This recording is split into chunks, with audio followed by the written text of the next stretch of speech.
네, 저평가되어 있는 종목들을 찾아드리는 시간이죠. 바로 작전 리포트입니다. 오늘도 MTNW 허반석 어드바이저와 힘차게 시작해 보겠습니다. 전문가님, 안녕하세요. 안녕하세요. 네, 주말 잘 보내셨죠? 네. 네. 장이 정말 좋지가 않네요. 네, 그렇습니다. 이럴 때는 저평가된 종목이 제일 중요할 것 같은데 한번 보도록 할게요. 네. 네, 제목이 방산, 통신, 충전 이렇게 세 바퀴로 가는 기업이다. 굉장히 모멘텀이 많은 기업인 것 같고요. 힌트를 찾아보겠습니다. 첫 번째, 로키드 마틴과 보잉 등 대형 방산 기업을 고객사로 두고 있는 업체고요. 두 번째, 글로벌 5G 투자 확대, 매출이 급증할 것이다. 마지막으로 이 전력 반도체, 화합물 반도체 생산 기업. 사진이 뭔가요? 트랜지스터라고 보시면 좋을 것 같은데요. 조금은 네. 어려우실 수 있습니다. 사실 저는 이쪽이 방산, 아니라서 통신, 어려워요. 충전, 세 바퀴로 가는 자동차 아니고 기업이라고 네. 적어보았는데 통신과 방산 그리고 네. 가시적 모멘텀으로 충전 사업을 꿈꾸고 있는 RFHIC라는 기업입니다. 이름이 굉장히 어렵네요. RFHIC. 그렇습니다. 이렇게 말씀을 들어보니까 저는 사실 5G 관련주로만 알고 있었거든요. 이렇게 많은 사업을 하고 있는데 어떤 회사인지 좀 자세하게 알려주세요. 네. GAN이라고 하면 질화 갈륨 또는 갈륨 나이트라이드라고 읽으시면 되겠고요. 이 GAN 기반 RF 부품을 제조하는 기업입니다. RF 트랜지스터라고 한다면 약한 전기 신호를 크게 증폭시켜주는 반도체 부품이다라고 보시면 좋을 것 같고요. 화면에서 보시다시피 기지국, 중계기, 레이더, 위성통신, 항공기, 선박 등에 들어가는 필수 부품 중 하나다라고 보시면 좋겠습니다. 그리고 RF 전력 증폭기라고 하면 이러한 트랜지스터를 비롯한 부품들을 조합해서 증폭 모듈로 제작한 것을 전력 증폭기라고 보시면 되는데요.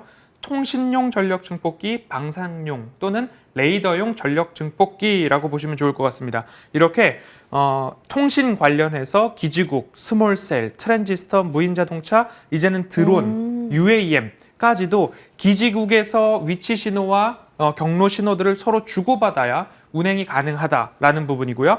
그리고 방산 쪽에서는 레이더나 항공기, 함정 등에 있어서 레이더용, 방산용 트랜지스터가 필수적으로 필요하다. 그리고 의료 쪽에서도 이 마이크로웨이브 제너레이터에 들어가는 부품 중 하나가 전력 증폭기다라고 보시면 좋을 것 같은데요. 제가 통신 섹터를 말씀을 드리면서 22년도 기대가 된다라고 말씀을 드렸지만 업황이나 시장 때문에 아직까지도 저평가, 신저가를 기록하고 있는 상황인데요.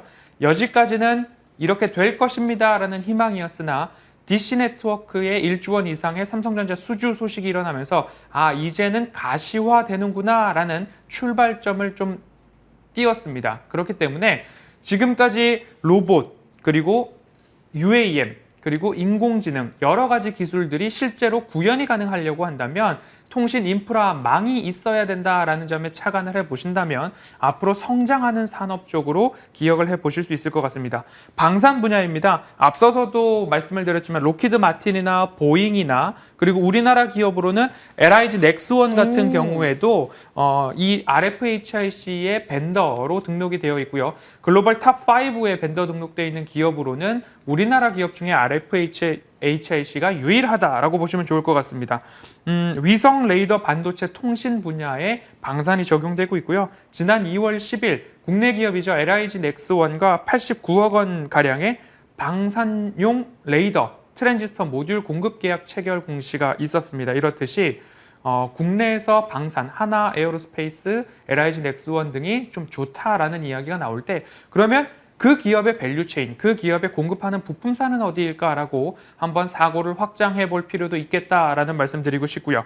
산업부, 국방부, 전자통신연구원, 국토교통과학기술진흥원 등에서 같이 국가 연구 수행을 하고 있는데 예를 들자면 정지궤도 위성에 관련된 부품이나 탑재체 개발 사업을 하고 있고요. 다기능 레이더용 질화 갈륨 전력 소재 부품 국산화 연구과제 수행을 하고 있고요.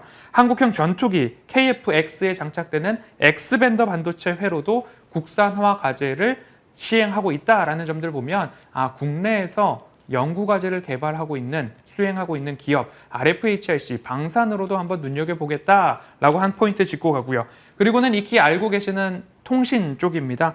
재개될 것입니다 라고 하고 있다가 DC네트워크가 수주를 넣음으로써 이제 시작이 되었습니다. 하지만 RFHIC 같은 경우에는 이제 준비된 화면을 보시면 다른 방산 업체들보다 이 공급망이 다변화되어 있다라고 좀 보시면 좋을 것 같은데요. 삼성전자뿐만 아니라 뭐 버라이즌, 인도, 릴라이언스, 지오, 일본의 도코모나 KDDI까지도 거의 대부분의 업체들이 공급사로 되어 있습니다.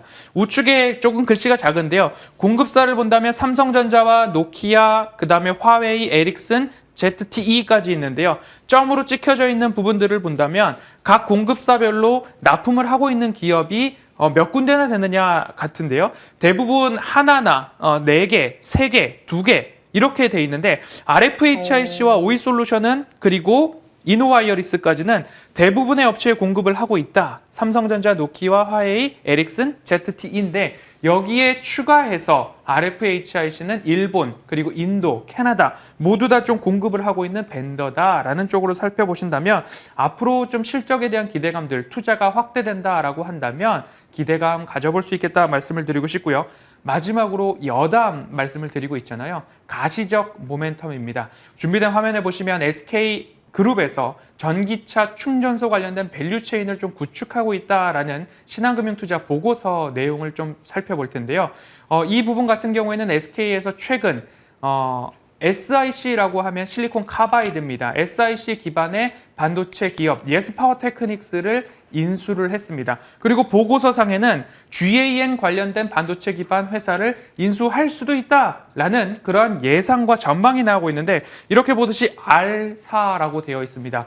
대부분 RFHIC를 전망은 하고 있는데 공식적으로 RFHIC를 기입하지 않은 이유는 잘 모르겠으나 리포트가 발간된 지 꽤 오래되었기 때문에 SK 실트론과의 협력 관계가 좀 기대된다라는 점까지 살펴본다면 방산, 통신, 이제는 전기차 충전소 관련된 기술까지도 이 기업의 모멘텀으로 좀 살펴볼 수 있겠습니다.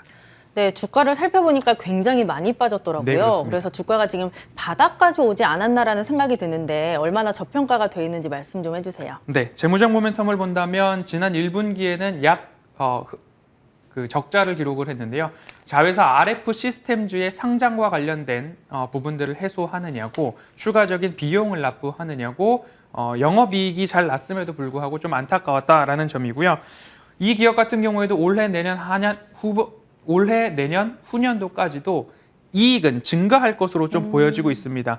좌측의 연간 매출액과 영업이익 추이가 20년도를 저점으로 해서 우상향하는 모습들, 매출액도 늘어나고 영업이익률도 22년도에는 10% 이상 기록할 것으로 전망치가 나와 있고요. 그러면 조금 더 세분화해서 분기별 영업이익률 추이를 본다라고 한다면 17년도 1분기부터 지금까지 쭉 오고 있습니다. 하지만 코로나19가 발발되면서 5G 관련된 캐펙스 투자가 좋지 않았습니다. 하지만 이제부터 DC네트워크가 1조 원 이상의 수주를 했기 때문에 현재 구간을 새로 빨간색 선으로 좀 놓았습니다.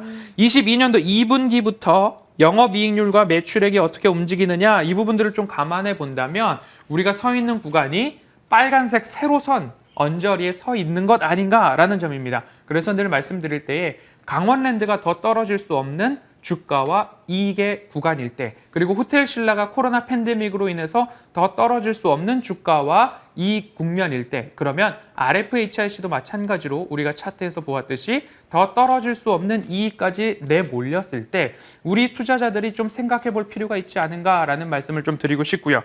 주봉상 그리고 차트상 상장 이후에 훼손되지 않았던 차트상 저위험 구간을 이탈을 했습니다. 이탈을 한 구간인데 제가 말씀드렸던 가격적 모멘텀, 재무적 모멘텀, 충전소 관련된 기술까지 가시적 모멘텀 이러한 내용들에 좀 고개가 끄덕여지신다라고 한다면 이 부분에 있어서는 미래 먹거리, 통신, 방산, 로봇, 자율주행, UAM 이런 것들이 실현 가능하게 되려면 통신 인프라가 깔려야 하고 기지국이 더 많아져야 한다는 기본적인 생각 이런 것들에 있어서 추가적으로 공부를 해보실 만한 기업이 아닌가라는 말씀을 드리고 싶고요. 가격 전략으로는 24,000원 이하에서 접근을 해보시자는 말씀과 함께 이제는 대부분이 저평가 구간에 돌입을 했습니다. 이제부터는 어느 기업이 가시적 모멘텀과 산업의 성장성, 시장의 성장성으로부터 이제 막 돌려 세우는가, 이 부분에 좀 초점을 맞춰 보시고요. 새로운 주도주가 어디서 나오느냐, 노란톡 오픈 채팅방에 오시면 수국과 함께 조금 더 자세한 내용들 소개해 드리도록 하겠습니다.